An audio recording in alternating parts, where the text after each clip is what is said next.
आपने जो पाया वो शायद मर जाए, जो धन कमाया वो कम हो जाए, वो मर गया, जो बैलेंस था वो मर गया। जो गुडविल आपने कमाई, कई ऐसे लोग होते हैं जो अपनी गुडविल के लिए पैसे खर्च कर देते हैं, पर बनती है फिर बिगड़ जाती है, फिर बिगड़ी फिर बन जाती है। कई ऐसे होते हैं कि बहुत साम्राज्य बड़ा कर देते हैं, बड़े बड़े महाराजा राजा लोग कितना झेलते, कितने अपने अपने राज्यों की सीमाओं को बढ़ाते हैं, पर एक झटका लगता है, कोई और सवा शेर मिल जाता है, सीमाएं नष्ट, मृत्यु है ना। हर चीज हर क्षण की मृत्यु है। पर इन सबके बीच में आप जो सत्संग कर लेते हैं, ये चीज हमारे ज्ञान को कोई मिटा नहीं सकता।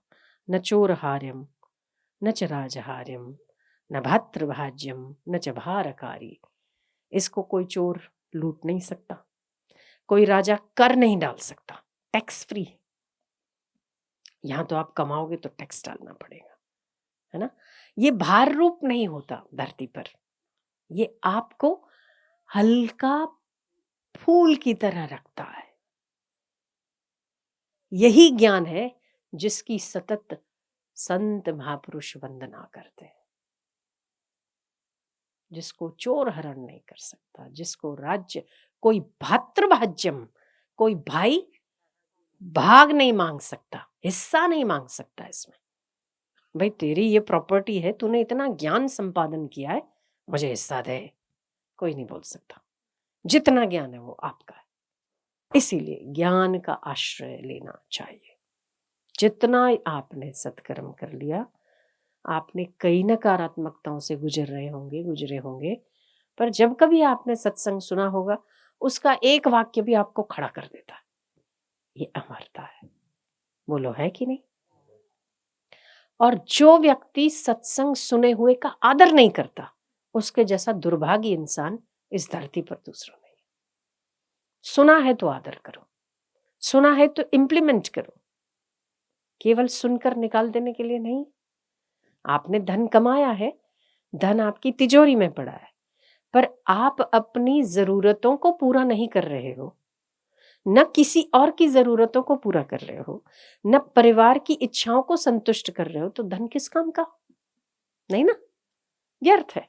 ऐसे ही आपने ज्ञान संपादन कर लिया है, आपने सुना है, पर समय आने पर आप उसको इंप्लीमेंट नहीं करते हो, आप जैसा दुर्भागी आदमी दूसरा कोई नहीं। क्या करेंगे उसका? तिजोरी में सड़ाने के लिए थोड़ना है। तो जो सुना है उसका आदर करो। शांति से बैठोगे ना, जब आप दुखी हो जाओ तो कुछ मत करिए, एक ही काम करिए। बहुत दुखी हो जाओ तो किसी से चर्चा मत करो, कमरा बंद करो, बैठो, भगवान के सामने बैठो। रोना है रो लो, गालियां देनी गालियां दे दो, वो तो सुनने के लिए तैयार है, क्योंकि वो आपको प्यार करता है, कुछ नहीं बोलेगा, है ना। सुनता है, वो सुनता है ना। प्रार्थना करनी है तो खूब रो के प्रार्थना करो। प्रार्थना में कि अहंकार में, अश्रुओं में सारा अहंकार धुल जाता है। जब वो धुल जाएगा आप पवित्र हो जाओगे।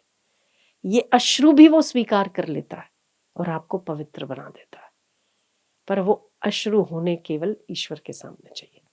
अगर आप दूसरों के सामने अश्रु बहाते हैं ना, तो उसका हो सकता है आगे चल के दुरुपयोग हो सकता है कमजोर समझ ले कोई, पता नहीं आपको किसकी मति कैसे लेती है। केवल उसके सामने परम सुहृद है, परम मित्र है, सबसे बड़ा आपका हितैषी है, उसके जैसा और कोई संसार में नहीं है। देखो मैं ये चाहता हूं, कर नहीं पाता, मैं चाहता हूं इससे ऊपर उठना, मेरे पे दया करो, दीनानाथ मुझ पर दया करो। आपके जैसा दयालु कोई नहीं, मेरे जैसा मंगता कोई नहीं।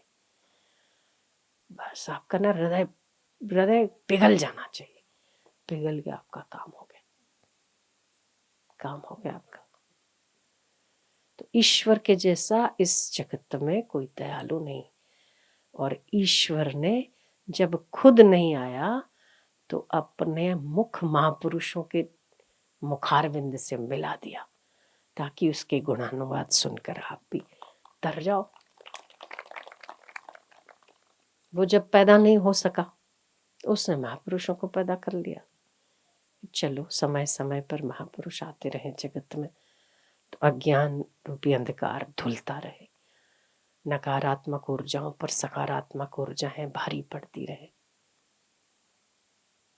पर उसका इम्प्लीमेंट करिए, उसको लाइए जीवन में। क्या करना है शांति से विचार कीजिए। कभी आपने धोखा खाया, कभी आपने कहीं से मार खाई, विचार कीजिए क्यों हुआ ऐसा, कहाँ मार खाई आपने, क्यों खाई, सावधान हो जाइए। बस मत भूलिए ईश्वर सदा आपके साथ है।